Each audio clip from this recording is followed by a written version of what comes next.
Falegnameria Paludetto. Da più di 60 anni. Il legno su misura a casa tua. TG Plus News edizione di Venezia, buonasera. In apertura del nostro notiziario, l'assestamento di bilancio 2023 varato dalla Giunta regionale il 22 giugno scorso e vagliato dalla Commissione consiliare, che oggi è stato approvato in Consiglio regionale.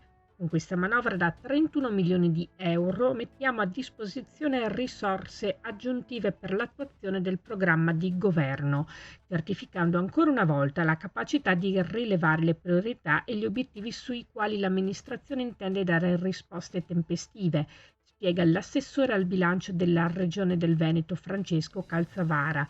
Non si tratta, spiega, semplicemente di rimpinguare capitoli di spesa, ma di destinare risorse nuove e significative alla scuola, al dissesto idrogeologico, alla cultura, al turismo e alle infrastrutture.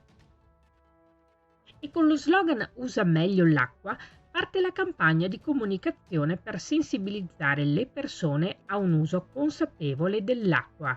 La campagna è promossa da tutti i gestori idrici del Veneto, rappresentati dalle aziende socie di Viveracqua e da Acegas APS AMGA.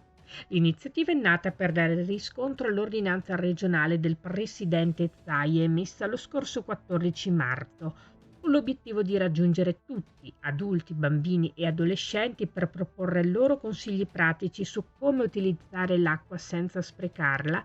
La campagna "Usa meglio l'acqua" sarà attiva in Veneto e in alcuni comuni del Friuli Venezia Giulia da oggi fino al mese di settembre. Ci spostiamo a Chioggia, dove la mostra internazionale The Mystery Man apre ufficialmente le porte al pubblico.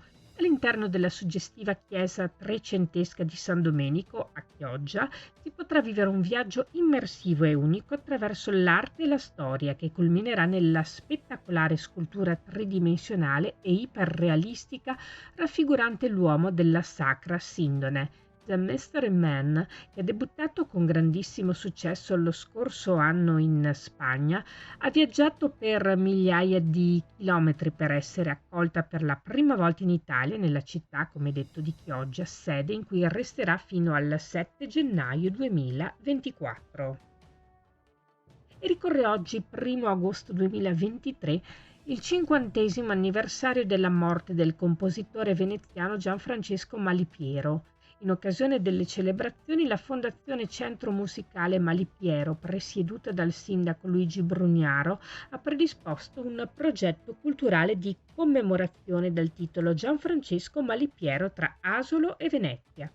Il musicista ha lasciato alla nostra città un'eredità straordinariamente importante dal punto di vista culturale, ha commentato lo stesso sindaco di Venezia.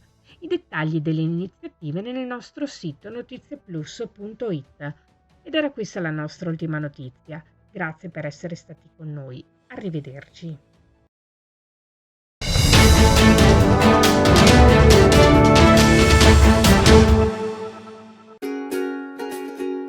Falegnameria Paludetto.